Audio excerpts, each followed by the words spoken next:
and welcome to Rohtopia. Today I have a user question that came to me via Facebook, and that was by Alexandra from Austria. She wrote, "Hi, first off, your site is really good." Well, thank you very much. "Thanks for all the great recipes." You're very welcome. "I would please need your help. I would so love to make one of these matcha shakes. Could you imagine how that could be done? Thanks in advance, and greetings, Alex." Well, first off, I love getting questions, so if you have any suggestions, any ideas of what I could do next as a recipe or as a topic to talk about, please let me know, because I do have a huge list of things that interest me, but I do prefer, of course, to talk and produce stuff that is interesting for you. And if you tell me what you like, I can tailor it right to your interests and needs. Onto the matcha shake. Yeah, of course I can imagine making one. Actually, you can make pretty much any flavor that you like into a shake or a smoothie. So with matcha, the one thing is it's probably not raw, because matcha is a green tea. It comes in powder form. So it looks like this. It looks absolutely poisonous and artificial, but it's actually completely natural. However, it says in the description, "The very young leaves are steamed, dried with no rubbing, and ground by a hand mill." So once those very young leaves were steamed, they probably are not raw anymore. But that wouldn't stop me from making a matcha shake, because green tea tastes delicious and has a lot of benefits. Matcha, like every other green tea, does contain caffeine, but also has amino acids which kind of bind the caffeine, and therefore it's easier digestible by your body. Matcha is also very, very rich in antioxidants. There's this ranking, and matcha is right on the top there.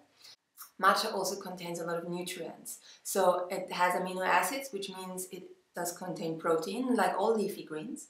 Also, like all leafy greens, it contains chlorophyll, because that's what makes the leaves green. So if you see something green, you know you can get your share of chlorophyll there. Matcha also contains iron and potassium. It contains vitamin A, B1, B2, B3, and vitamin E, which is great for your skin, and vitamin K. To make the shake look like in the picture that you send me, you do need to use frozen ingredients. That's the trick to get this little goop on top. Now, if you don't use frozen ingredients, or if you blend everything for too long, your blender will get too warm, and then you will have a smoothie. Still gonna taste great, but won't look like on the picture, just so you know. That's the trick.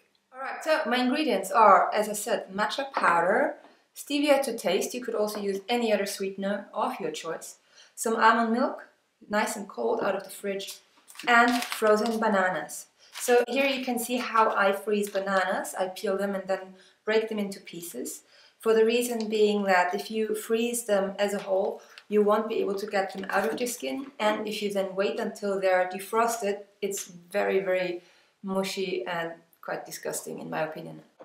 I'm going to put it all in a blender, and I will be using the tamper to push down the ingredients, and also the spatula, if necessary, to scrape down on the sides of my blender container. As you can see, here is also something else. I've got cacao powder and cacao nibs, and I might use them for decorational purposes. Let's go!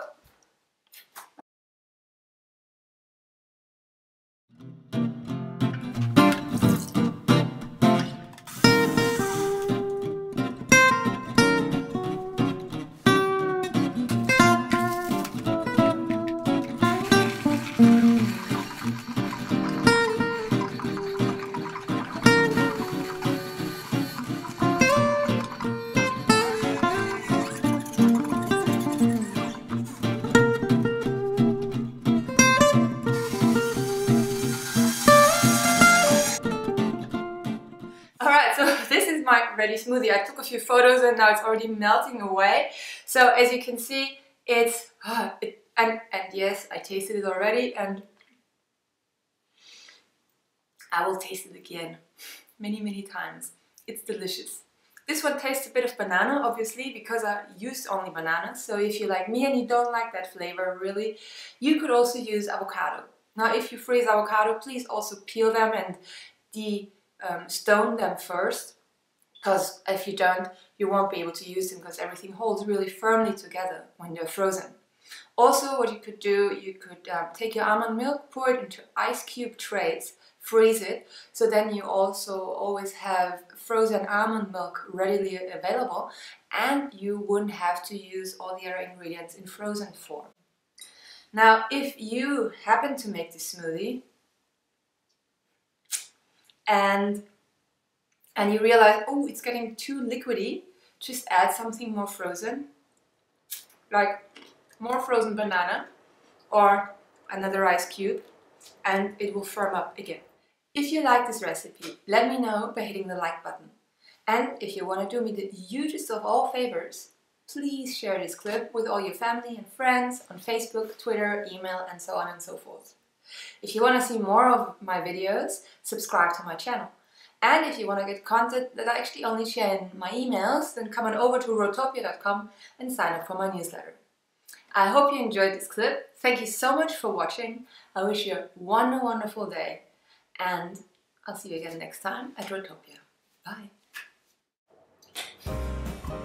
It's good. What can I do? I don't want to make a mess, right?